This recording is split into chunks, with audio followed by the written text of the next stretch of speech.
নমস্কার বন্ধুরা, আমি কুমকুম ইন্সপায়ার থেকে বলছি।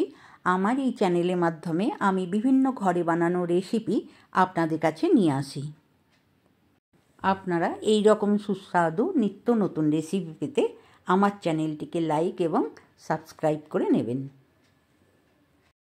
আজকে আপনাদের কাছে শেয়ার করছি রুই মাছের মাথা দিয়ে বাঁধাকপির তরকারি। খুবই সুন্দর এই তরকারিটা, একবার তৈরি করে এইভাবে খেয়ে দেখবেন, আপনাদের ভালো লাগবে।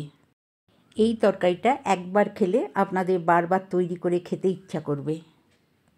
মাছের মাথা দিয়ে বাঁধাকপি তৈরি করার জন্য আমি 8খানা বাঁধাকপি সরু করে কেটে নিয়েছি, নিয়ে সেটাকে জলের মধ্যে ভিজিয়ে রেখেছি।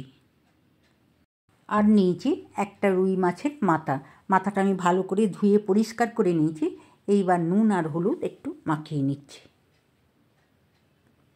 মাছের মাথা দিয়ে বাঁধাকপি তৈরি করার জন্য নিয়েছি একটা মাঝারি সাইজের পেঁয়াজ, আর নিয়েছি 6 কোয়ার মতন রসুন গ্রেট করে, 1 চামচ আদার পেস্ট, 1/2 চামচ জিরে গুঁড়ো আর 1/2 চামচ ধনে গুঁড়ো। বাঁধাকপিটা সিদ্ধ করে নেব, তার জন্য আমি কড়াইয়ের মধ্যে জল নিয়ে নিলাম 2-3 কাপের মতন। জলের মধ্যে দিয়ে দিলাম সামান্য একটু লবণ, আর এর মধ্যে কেটে রাখা বাঁধাকপিগুলো দিয়ে দিলাম। সব কপিগুলোই আমি জলের মধ্যে দিয়ে দিলাম, দিয়ে একটা ঢাকা দিয়ে 5 মিনিট আমি সেদ্ধ করে নেব। 5 মিনিট হয়ে গেছে। আমি এবারে ঢাকাটা খুলে দেখে নিই যে কপিটা ভাপানো হয়ে গেছে কিনা। দেখুন কপিটা খুব সুন্দর আমার সেদ্ধ হয়ে এসছে। একদম গলা গলা করবেন না, এরকম একটু নরম হয়ে যাবে, তখন নামিয়ে নেবেন। বাঁধাকপিটা একটু সেদ্ধ করে নিলে বাঁধাকপির তরকারিটা খুবই ভালো হবে।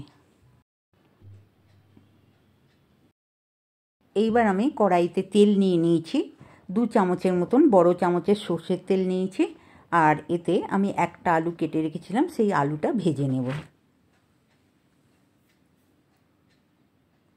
আলুটা ভালো করে ভাজা হয়ে যায় যাতে, তার জন্য আমি একটা ঢাকা দিয়ে 2 মিনিট গ্যাসেতে বসিয়ে রাখলাম।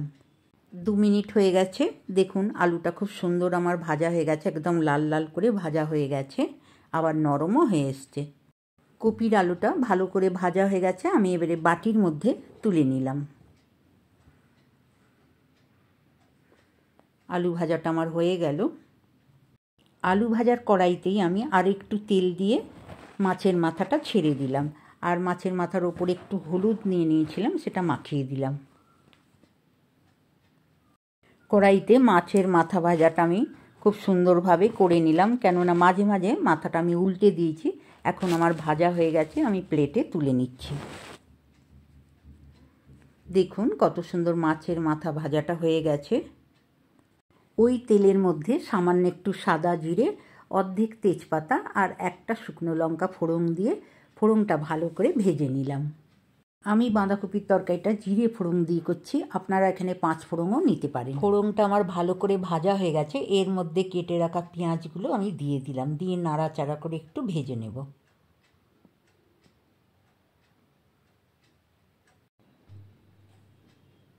পেঁয়াজটা হালকা নাড়াচাড়া করে রসুনটা গ্রেট করে রেখেছিলাম তেলের মাঝখানে দিয়ে ভেজে নিচ্ছি। আপনারা রসুনটা পেস্ট করেও নিতে পারেন। আর দিচ্ছি 1 চামচের মতন আদার পেস্ট। 1 চামচের মতন আদার পেস্ট নিয়ে নিলাম, আর 1/2 চামচ ধনে গুঁড়ো, আর দিচ্ছি 1/2 চামচ জিরে গুঁড়ো, দিয়ে ভালো করে কষে নেব। আদা ধনে জিরেও আমি হালকা করে কষে নিয়েছি। এইবার একটা মাঝারি সাইজের টমেটো কেটে রেখেছিলাম, সেটা দিয়ে দিলাম। টমেটোটা দিয়ে ভালো করে কষে নিলাম। এর মধ্যে দিয়ে দিচ্ছি স্বাদ মতন লবণ,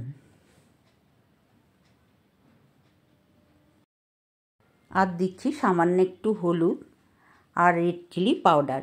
এখানে আমি কোনো কাশ্মীরি লঙ্কা দিইনি। লবণ লঙ্কা হলুদ দিয়েও মশলাটাকে ভালো করে কষে নিলাম। মশলাটা থেকে তেল ছেড়ে এসেছে। এর মধ্যে ভেজে রাখা আলুগুলো দিয়ে একবার কষে নেব। মশলার সাথে আলুটা দিয়ে ভালো করে কষে নিলাম, এটা থেকেও তেল ছেড়ে দিয়েছে। এইবার সেদ্ধ করে রেখে দেওয়া বাঁধাকপিটা মিশিয়ে দিলাম। আমি ভালো করে মশলার সাথে কপিটা মিশিয়ে নিচ্ছি। মশলার সাথে কপিটা খুব ভালো করে মিশিয়ে নিলাম। নিয়ে এইবারে ভেজে রাখা মাছের মাথাগুলো এর মধ্যে মিশিয়ে দিলাম।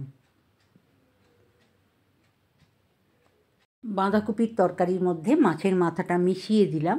এইবার ঢাকা দিয়ে লো ফ্লেমে 5 মিনিট কষে নেব। 5 মিনিট হয়ে গেছে, আমি ঢাকা খুলে দেখে নিচ্ছি। বাঁধাকপিটা আমার তৈরি হয়ে গেছে। এর মধ্যে দিয়ে দিচ্ছি সামান্য একটু চিনি, ছোটো চামচের 1 চামচ। আর আপনারা যদি মিষ্টি না খান, অনেকে বাঁধাকপিতে মিষ্টি খেতে চায় না, তাহলে দেবেন না। চিনিটা দিয়ে ভালো করে নাড়াচাড়া করে মিশিয়ে নিলাম। এইবার ঢাকা দিয়ে লো ফ্লেমে আরও 2 মিনিট কষে নেব। 2 মিনিট হয়ে গেছে, আমি ঢাকা খুলে দেখে নিচ্ছি। কপিটা থেকে তেল ছেড়ে দিয়েছে। এইবার আমি এর মধ্যে দিয়ে দিলাম সামান্য একটু গরম মশলা গুঁড়ো আর দিচ্ছি 1/2 চামচ ঘি।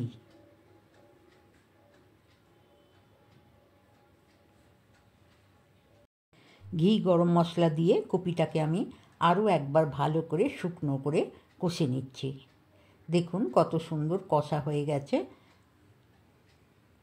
মাছের মাথা দিয়ে বাঁধাকপির তরকারিটা আমার খুব সুন্দর তৈরি হয়ে গেছে, দেখে বুঝতেই পাচ্ছেন। এবার আমি প্লেটের মধ্যে তুলে নিচ্ছি। পুরো তরকারিটাই আমি প্লেটের মধ্যে তুলে নিলাম। এই রকম মাছের মাথা দিয়ে বাঁধাকপির তরকারি একবার খেয়ে দেখবেন, আপনাদের ভালো লাগবে।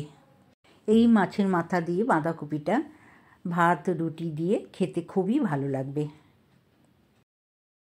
রেসিপিটা আপনাদের কেমন লাগলো? ভালো লাগলে এইভাবে একবার বাড়িতে তৈরি করে খেয়ে দেখুন।